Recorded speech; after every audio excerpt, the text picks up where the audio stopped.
Hi, good morning. Thanks so much for joining me in my shop. This is going to be, guess what, a largely experimental session here. I'm going to try to employ my new signal tracer on this radio, at least in the front end part of this radio, and continue to confuse my head with my SDR radio, which is over here. And what I've kind of decided to do, mostly I need to get exercise and a little bit of use out of the new signal tracer, but I decided I'm not going to power this radio up. I'll just work on the very front end. Front end doesn't require power. It's just coils and capacitors and the tuning capacitor for the front end of the radio. Switching from band to band changes the coils around a little bit. I'm just going to investigate that some more and see what we can find out. So I'm going to start with the SDR. I'm going to put it up on the screen here. Yes, I poked around with it momentarily before starting this video, so I know there's something interesting to see right off the bat. So let's go there and check it out. Okay, so you're looking at the signal the SDR is receiving at the grid cap of the first tube. So the grid cap of the first tube is basically getting everything from the front end of the radio, the antenna, the tuning coils, the tuning capacitor, and whatever else is in there, works its way through that stuff and gets to the grid cap on the first tube. So that's what so basically the SDR is seeing what the first tube sees coming into it, barring anything I might not know. That's barring an awful lot of stuff. So look at all that junk on there. A lot of that stuff is noise. Well, let's just get familiar with the screen before we go a little too far. So if you look at the upper part of the display, the lower part of the upper part, you'll see a blue bar, two blue bars. One says long wave and one says medium wave. So if you look at the medium wave, you'll see it starts at about 540 and goes up to 1600. And that's the AM radio band, and that's what we're interested in. You see the SDR tuning point is indicated by a vertical red line, which right now is around 1050, 1040 in fact, because the number is written in the top left corner, 1040. So you see the red line here. If I change this, because remember the SDR is just a radio, so you can see I can just move it across to wherever I want it. Put it at 900. The lower part of the SDR display is a waterfall. It's a little like a strip chart recorder. It's a lot like a strip chart recorder. So now if I look at the radio face, I can see the radio is currently tuned to the bottom of the AM band. What I'm going to do is I'm just going to tune across the entire band. It take me 2-3 seconds to get all the way across it, and just watch what happens on the waterfall display first on the SDR. Okay, so I'm tuning the radio. Remember, the radio's not on. Just tuning the radio. Tuning it across. So we're at 700. Okay, so we're at 900. We're at 1300, 1400. So on the waterfall display, you've seen like a black bar go across. I'm going to tune it back. I'm going to stop it, say around the 900 mark. It's a little tricky to do here. Okay, so you can see the lines right around 900 just kind of faded out. And when you look at the upper part of the display, you see there's a quiet area, if you like, right around 900, going from about 800 to a million hertz. So this is kind of backwards to what I would expect. I would have expected a peak to show up there. Not this. That's really quite strange. So the radio is actually tuned to about 820, although the pointer could be way off. And if you look at 820 on the SDR, it's right in the flat spot, in the quiet zone, if I can call it that. So it's not at all what I would expect. It's totally opposite to what I would expect. And maybe, Jim, you've got it on the wrong band. What about that? Yeah, I'll flip it over. I think it's on AM. Should be. I'm going to flip it on the other band. Okay, so So I flipped it the other band. You can see all that stuff has been restored. I'll tune the radio a bit here. I don't expect anything to happen. And even if it did, what would the consequence be anyway? Because the radio would be listening to shortwave, even if the AM part is doing something here. What would it matter? So there's nothing going on. So I'll flip it back to the AM side. And you can immediately see that quiet area again. The radio's tuned to 900 at this point. Let me take it down to like 600.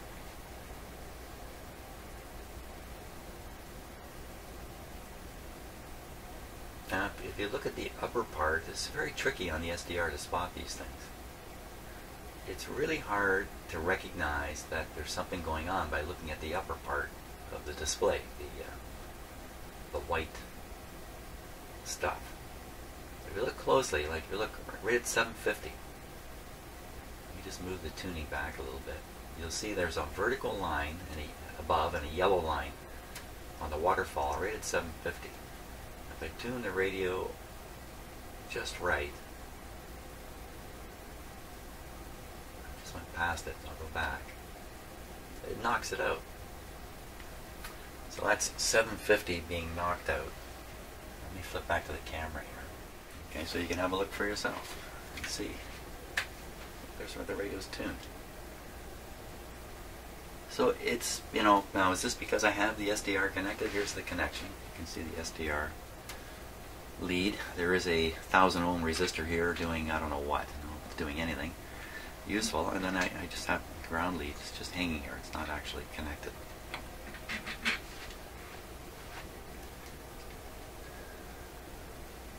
So let's connect that ground lead and see what happens.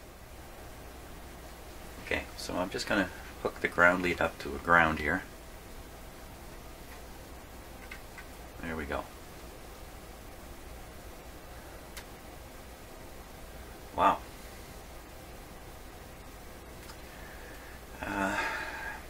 Yeah. Okay, I'll tune the radio now.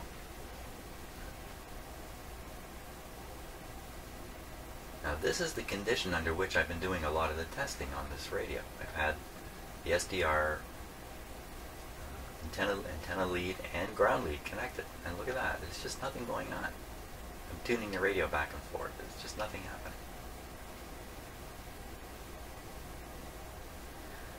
Far be it from me to explain that. I'll disconnect it again. And now we see the quiet area. I'm tuning the radio and the quiet area is moving. Moving up band. So again, far be it from me to explain these things. They really don't hit home. I really expected exactly the opposite, that a peak would be moving along here, a sharp peak, based on where the radio is tuned. It's pretty darn mysterious stuff to me.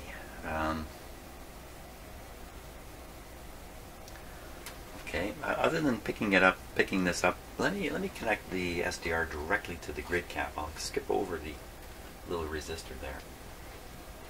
So now we're right on the grid cap.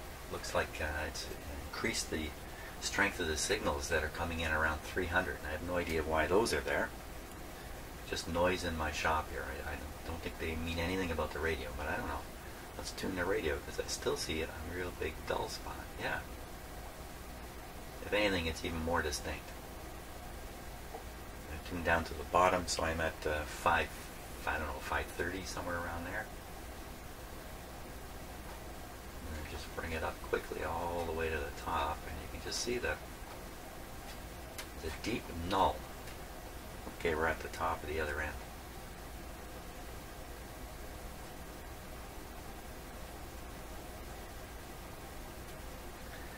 Now, one of the things about radios is that it's not so much signal strength. It's signal to noise ratio. That's what's really important in listening.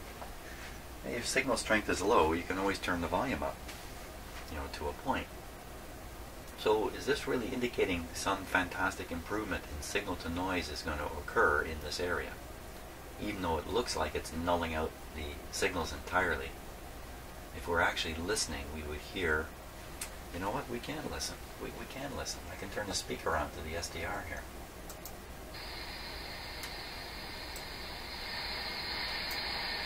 So the SDR is tuned to 900, and the radio is tuned to 900. Let me move the tuning of the radio and see what happens.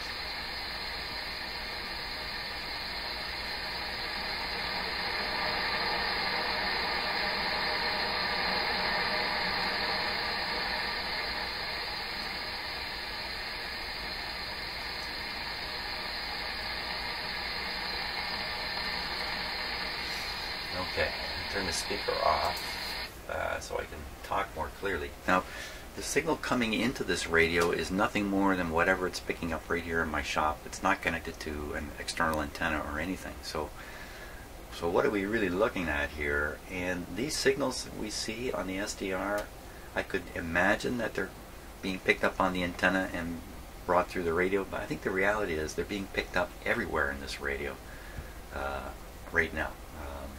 So exactly where this stuff's getting into the radio and onto the SDR antenna, yeah, I couldn't really tell you for sure. Curious situation here. What to try next? Let's hook up an external antenna. I tell you, but let's see if we can't pick up one station in here in this area. First, let me find the external antenna here. Where to go? Okay, there we are. Now we can see both the SDR down in the corner here, somewhere down in here, and what I'm doing with the radio. So here's the antenna, and I'm just going to clip it onto the antenna lead, which is this guy here.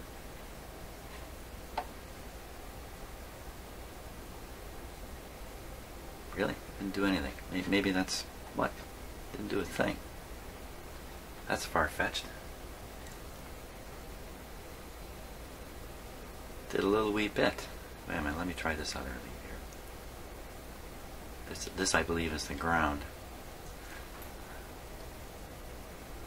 Let me say I believe. I'm really quite sure of it, but I have to say I believe because I'm filled with doubt on everything here. That's really bizarre.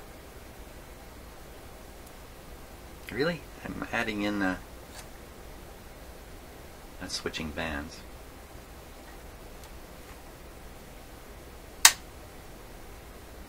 What goes on here? That including an antenna doesn't do anything. This is the antenna wire. There's no question about it.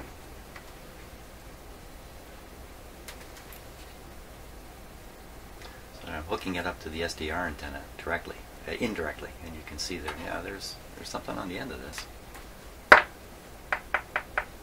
Okay, SDR, I'll ground it. I'll hook up the antenna. Now it did a little bit of action down the left side there, way down at 100K for some reason, 100 kilocycles. I have no signal equipment running in my shop. Nothing actually is running here except my computer, which is probably generating most of those noises that we see. And the SDR, that's about it. That's it. What is going on here?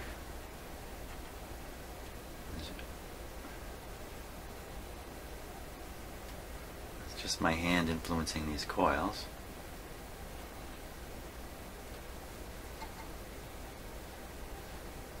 There's this upper one.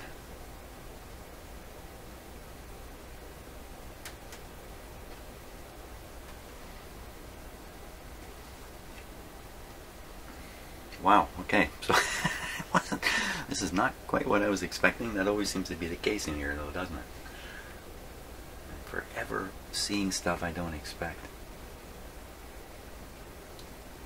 So the SDR is essentially connected to the tuning capacitor, which is one side of the tuning capacitor is directly connected to the grid of the first tube. That's really, really weird stuff here.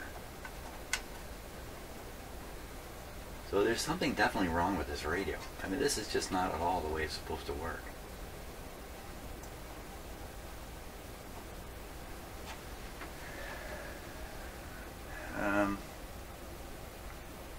to, you know, okay, I'm going to say something here, and I haven't sat down and thought it through, like everything that goes on in the shop here. It's just right off the top of my head. But if you have a capacitor and a coil, arranges the tank circuit, so they're in parallel.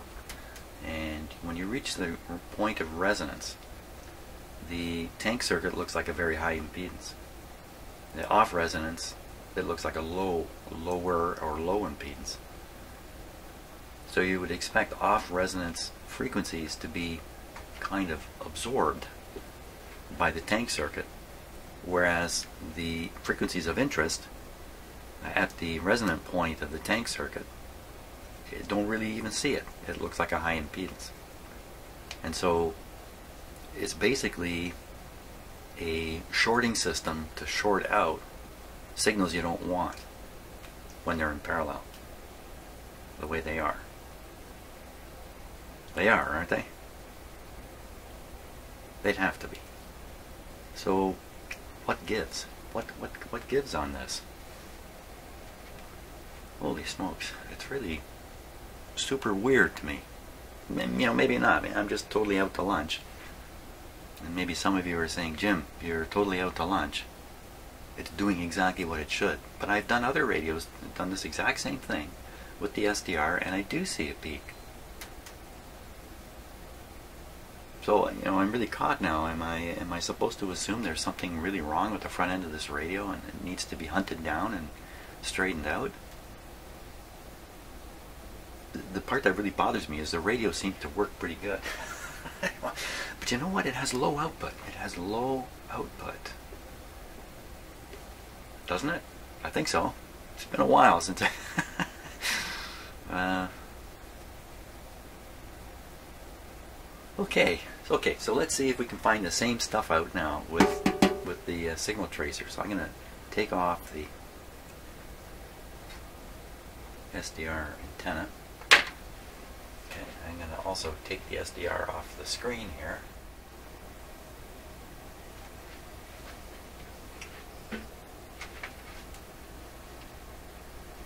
Okay, let's give this guy a go here. Now, my experience with it is limited. I also made a few small repairs to it. I never actually tried it out afterwards. Let's see what happens here.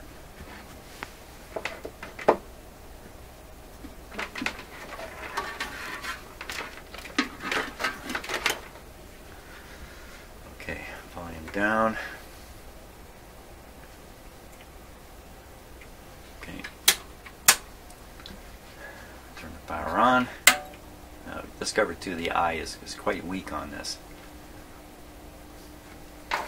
Doesn't mean you can't use it. Just means I might have to douse the house lights to get a good look at it.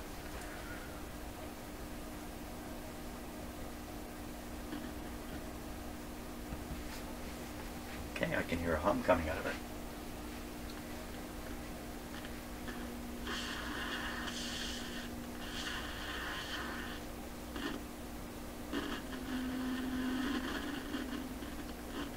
A lot of other bad stuff coming out of it. A little bit of volume.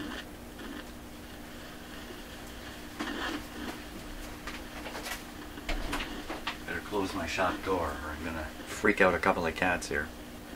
Okay, maybe just a little bit of a dirty switch.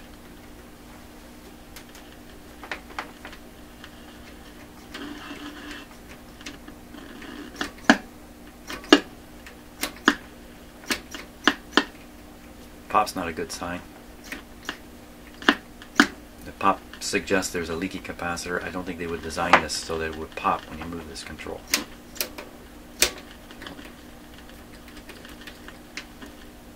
It's on RF. Tuned to around 900. On the wrong scale. Okay, so now we're on the B scale. So this is working just like a radio now. Ooh, what was that? Oh, it's more dust and dirt in the capacitor. Even though I blew it out, probably just blew some of it around. So there we go. Burned it out. All's quiet. Okay, first thing, I'm going to put this on the outdoor antenna. This is a radio.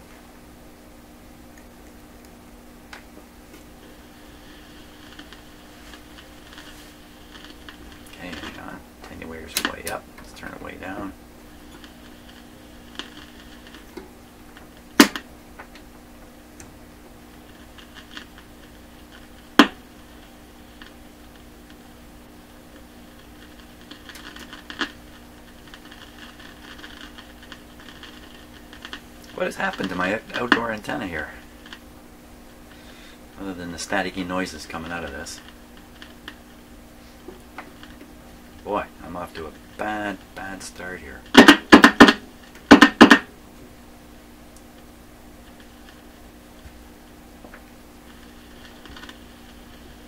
Looks like after cleaning it up, I bunged it up.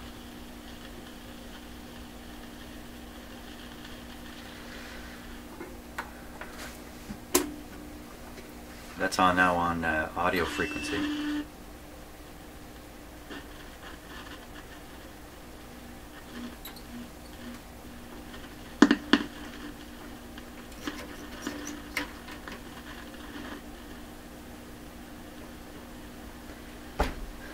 Disappointing.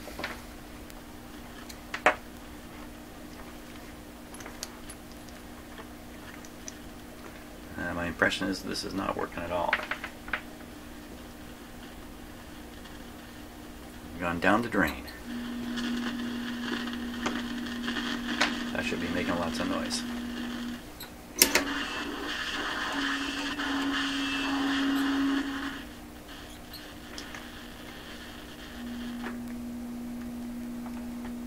It's oscillating now.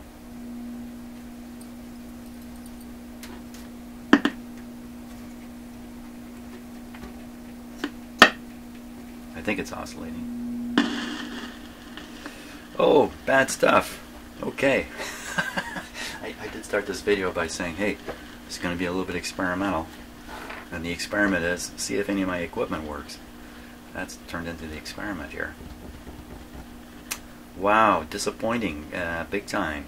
Because I think this was working better before I fixed it. What about the Bangaroony test here?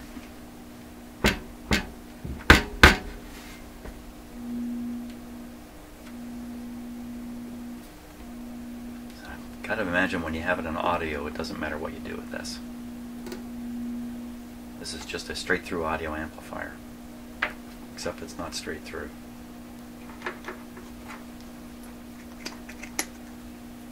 Watch yourself, because this thing could come to life anytime.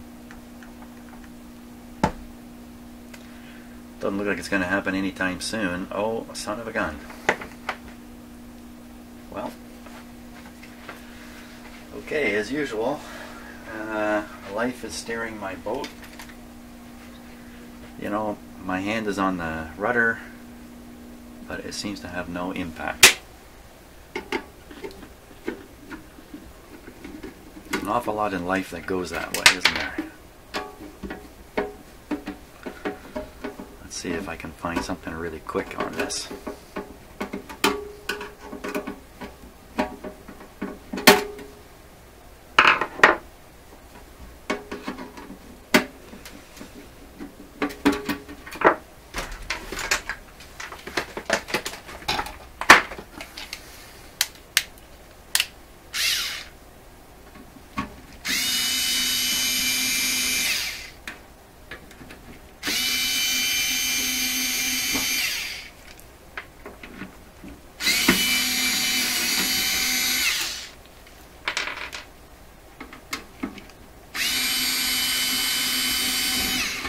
I should rename my shop from Jim's Radio Shop to Shop of Death.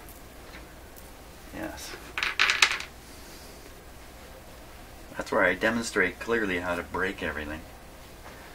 Now, this is still plugged in here, even though the power's off, just to doubly safe. Pull that out. Oh, right. All right.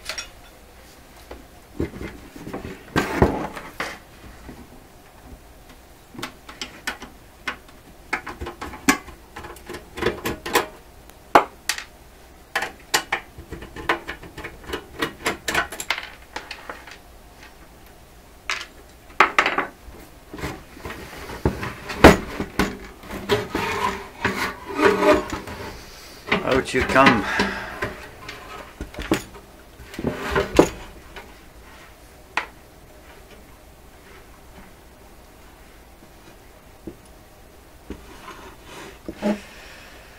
Now, you know, I looked at this before and it all looked really pretty good to me.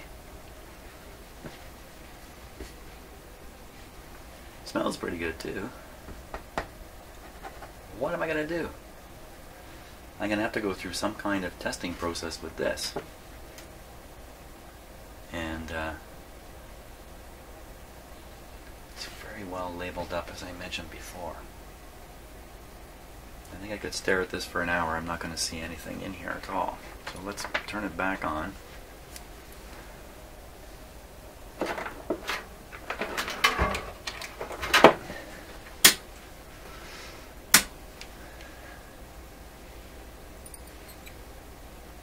Volume's down on it.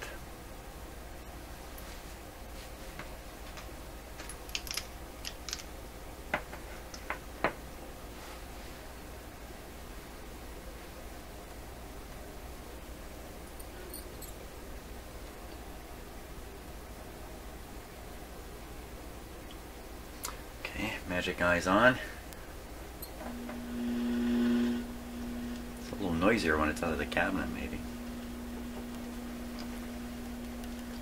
Attenuator is set to 1, which means there's no attenuation. It's absolutely 0 coming through here. Okay.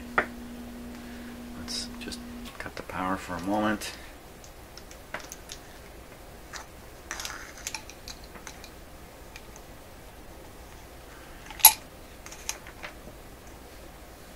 Wow. Quite an odor comes out of this.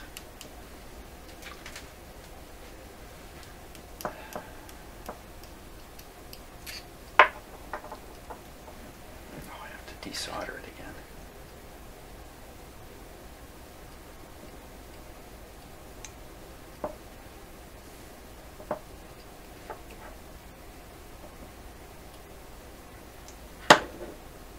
Yeah, I didn't do anything in here, so I can't imagine why it wouldn't work.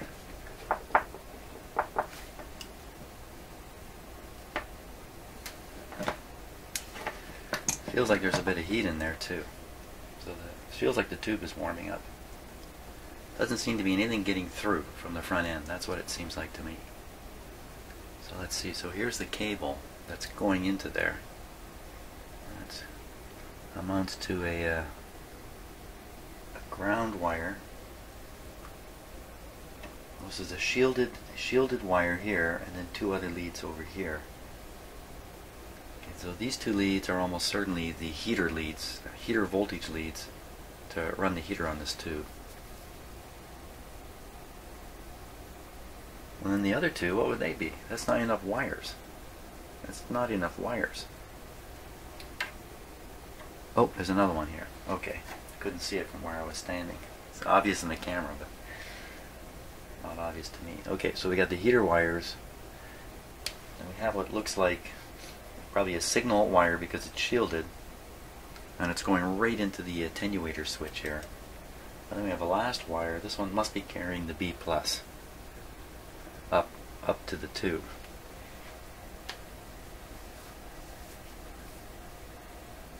So that means if I fiddle around with this contact here where the shielded wire lead comes out into the attenuator, I should be feeding signals around this tube and right into it. So I will signal trace the signal tracer. I need another signal tracer to do this. Okay, power on again.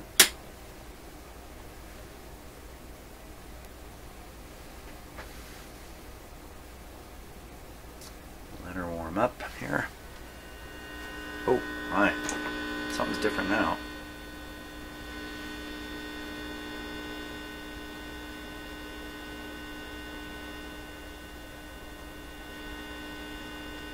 That's kind of weird. How come it's so different?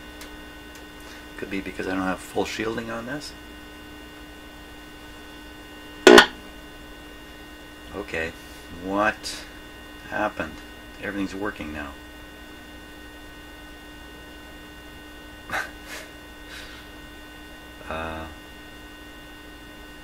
What happened? I just opened up the back and talked about it. Oh, man. Okay, let's wiggle a few wires here.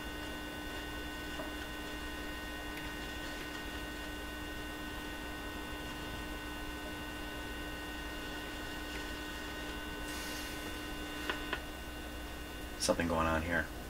Did you hear it?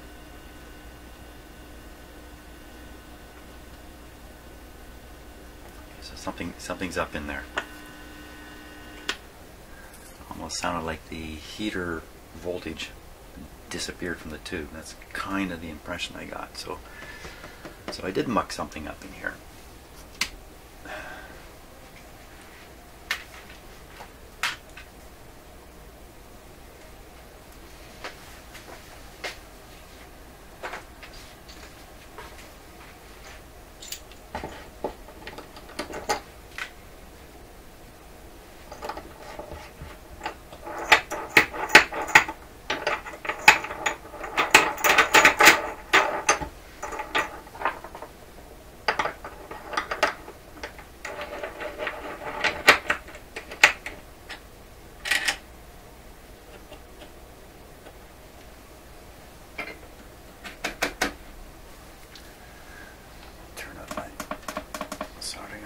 Bit.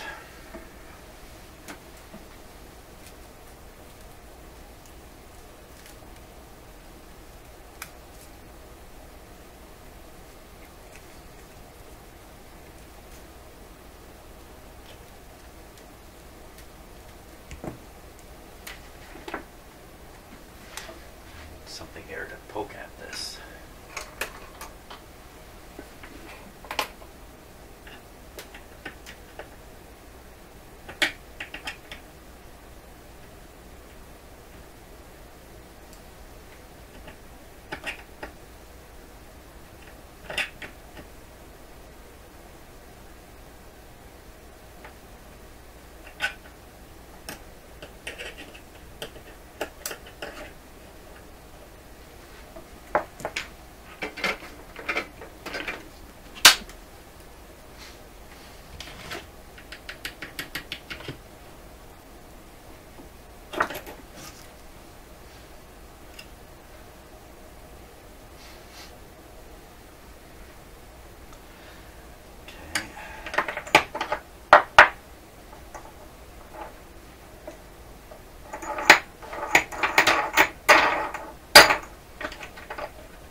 I'm going to want to hold this very steady while I fool with it.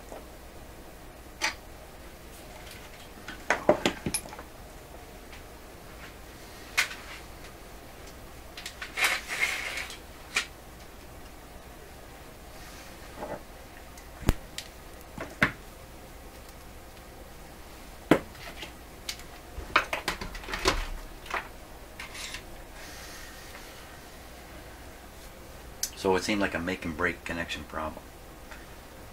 Can it be from this? I don't think so. This is nothing more than a passive connection to the tube that's around the shielding tube. Can this tape cause a problem? I can't imagine it.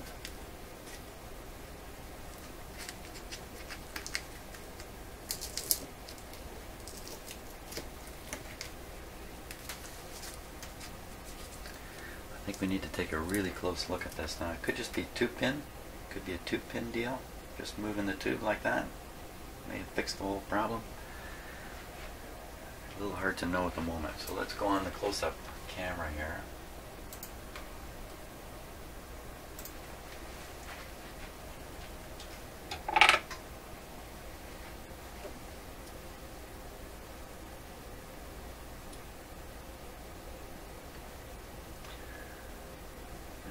Defect in one of these components, like the lead is cracked inside. Well, this stuff basically has been inside of a little metal tube, not to be touched by anybody or anything for a long, long time. Why would there be any mechanical problems with it? It has a pointer on it here, which that's interesting. Causes that, you can get that kind of movement on here.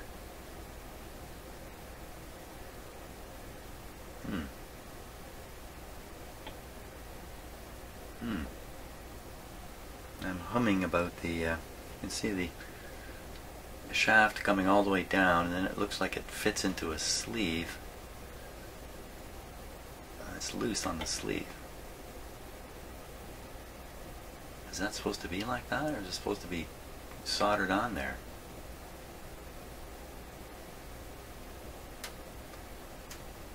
This part's soldered up here. Which part? Just get a pointer. So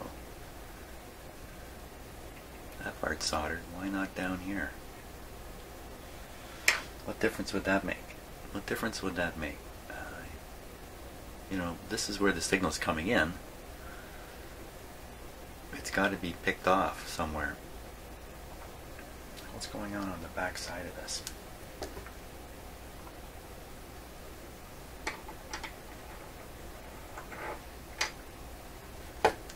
Okay, so I rotated it. Yeah, it doesn't look like there's any connection that's supposed to be there. Was there a shorting happening? Was this pushing in and shorting? No, it can't get there.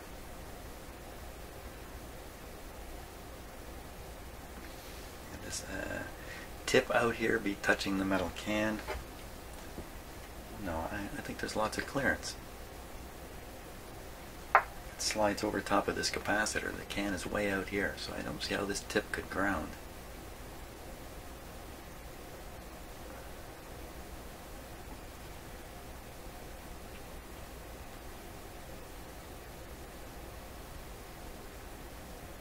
Looks like the resistor with the purple, the 40, looks like 47K, looks like that is soldered to the metal probe right in there.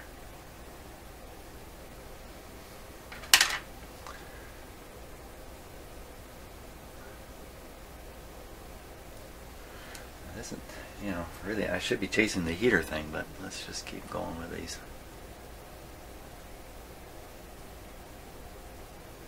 Yeah, so it looks like it's 47K down to this pin. You can definitely see, let's see, the whole, this capacitor is just on 2 pins, so it's not getting any kind of stress.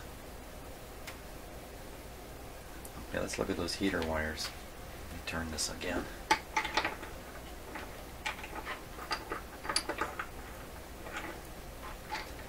Okay, so these are the heater wires coming up here.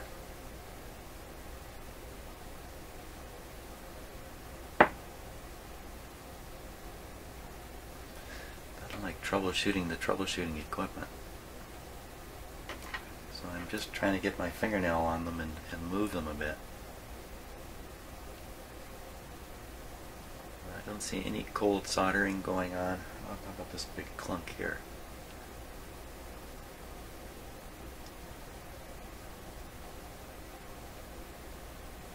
Looks pretty good.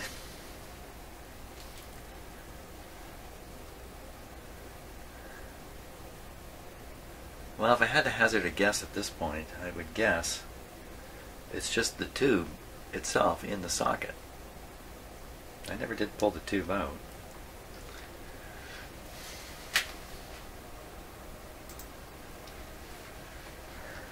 Generally, somewhere along the line of fixing up a radio, it's a good idea to pull out all the tubes and stick them back in just to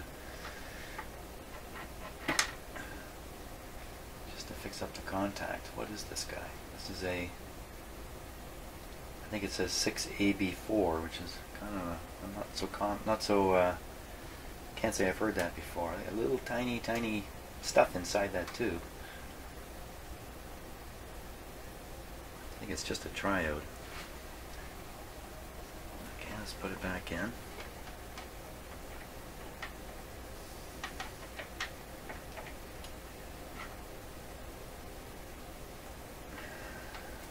kind of left in the world of guessing here. Okay, so with it sticking out like this, let's switch on everything. Now this thing is probably going to pick up all kinds of noise, especially with all the noise sources here in my shop. Just to make sure the volume's down. Okay, power going on. It's a perfect opportunity for me to fuel up here.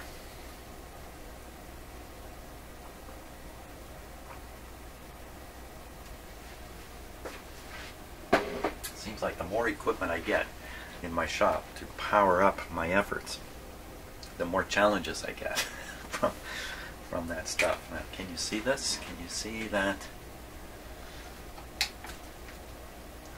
the tube is lit? You can actually see it right in the. It's definitely lit. I can certainly see it with my eyes.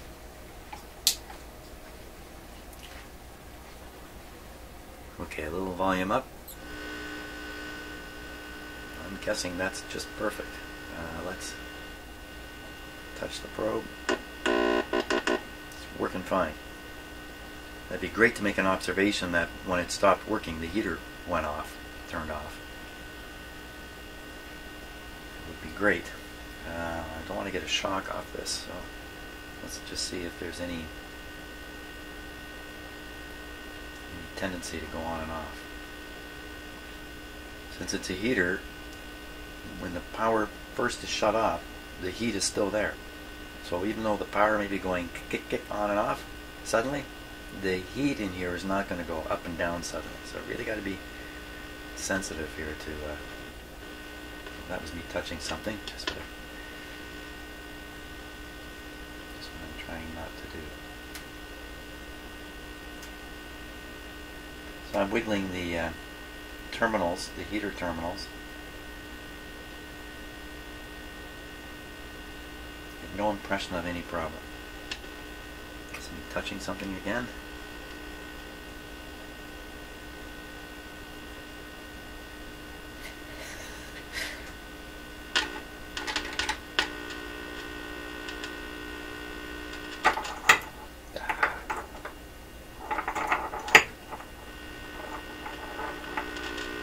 So I tighten my clamp down. I capacitively connect the clamp metal to the shaft through the green insulation there.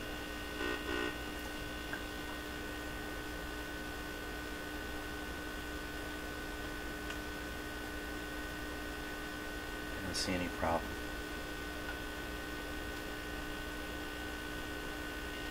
Watching very carefully what goes on up here. Wow, it's very close to shorting out.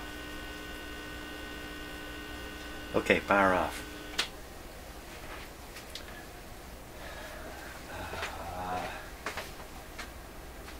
Let's try just sticking some more paper on there.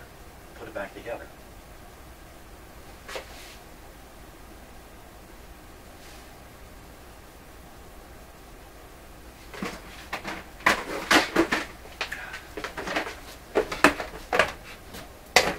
It's temporarily blinded at my parts shelf there.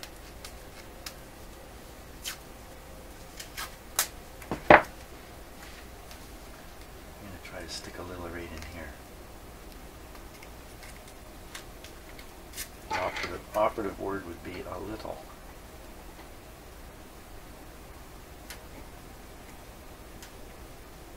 Just pack it in there.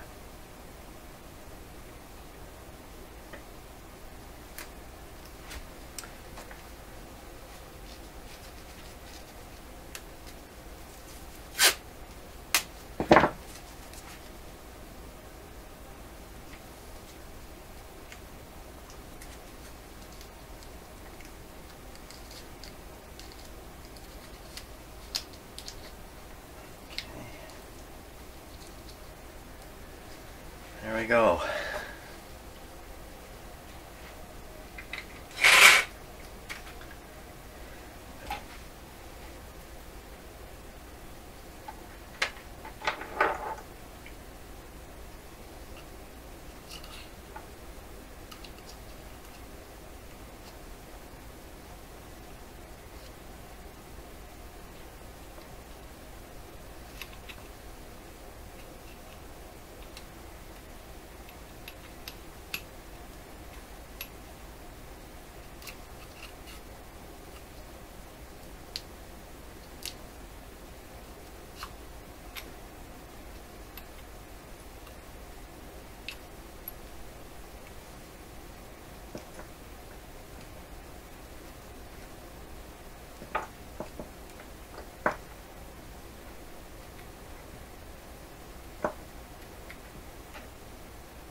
solder that back. Oh, what's happened to the focus there? There we are. Unlike you, I cannot keep my eye on the video.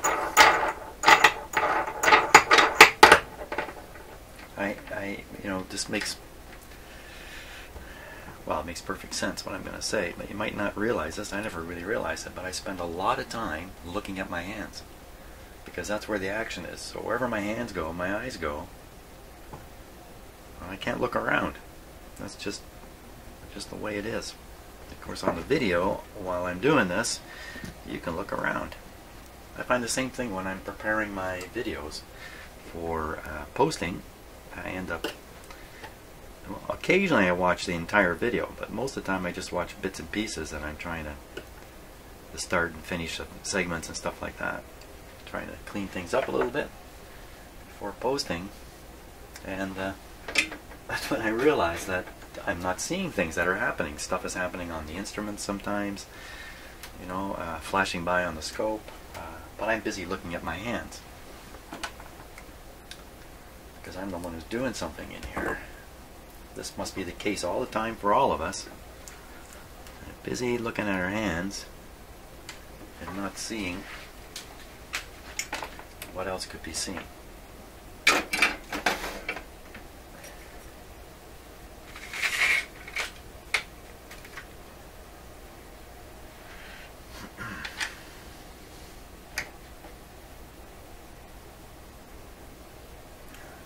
Nowhere's near the edge.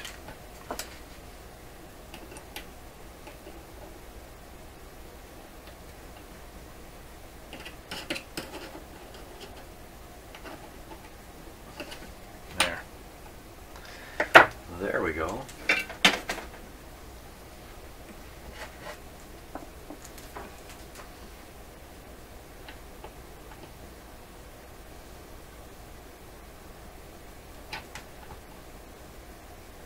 Oh, don't grab the tube there, Jim. I almost grabbed it like this. That would have made a great video.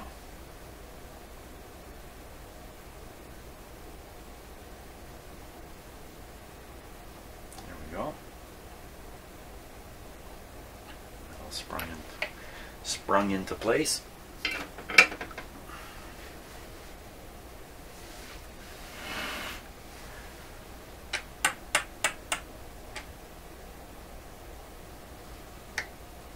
Check it. Perfect. Okay. Now we're almost back at the starting point.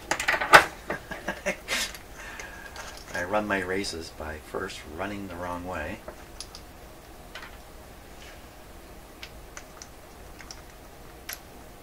And spending my time getting back to the starting line. Frankly, how things go in here sometimes, getting back to the starting line is a great success. There it is. There it is, ready to try again. Did I really solve any problem here? I don't know. We'll have to find out.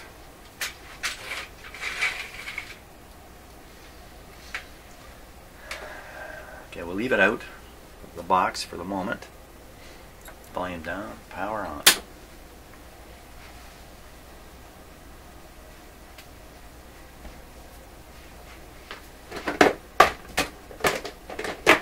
In my shop, my storage system, a part of it is based on these plastic shoebox containers. I highly recommend this. Look, you can see through them in all directions. They're a nice size. They stack on the shelf nice. I've got enough of them on there. Sometimes I can stare at them and not see what I need to see. Got about, I don't know, 15 of them going, 15 or so, with the bigger junky stuff in it. Okay, I think it's working. Thumbs up. Whatever the heck it was is gone.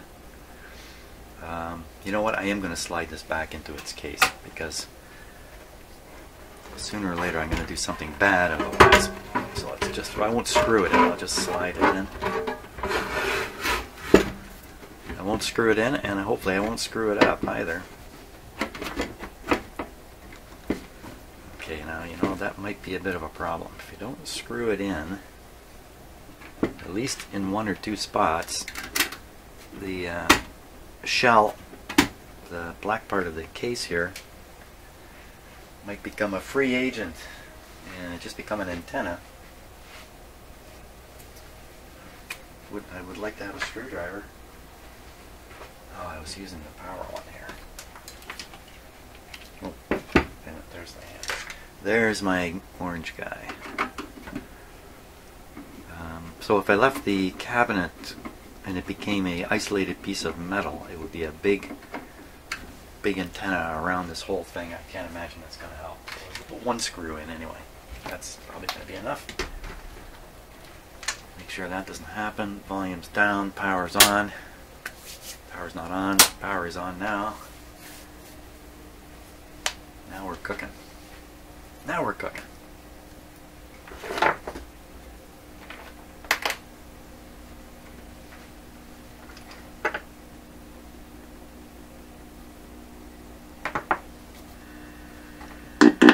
Oh, fantastic.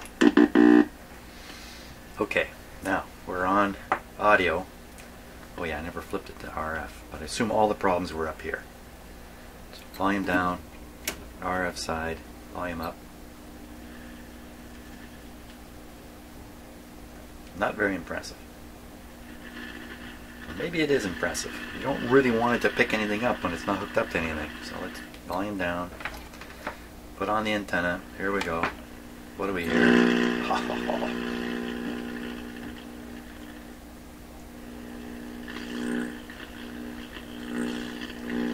This is not the same kind of radio as the other radios. Yeah, this is a radio. I'm tuning it on the AM band right now. It's just working like a radio. But rather than have an IF frequency and some IF transformers and be a super heterodyne approach, it's a straightforward series of tubes, or at least one tube anyway, amplifying the RF signal at the RF frequency. It's being detected at the RF frequency of, in this case, 1,000,000. It's not being brought down to an IF frequency. So that makes it behave a little differently in a shop full of horrible noises. You could argue that I actually have a better impression of what is on the end of this antenna lead listening to this.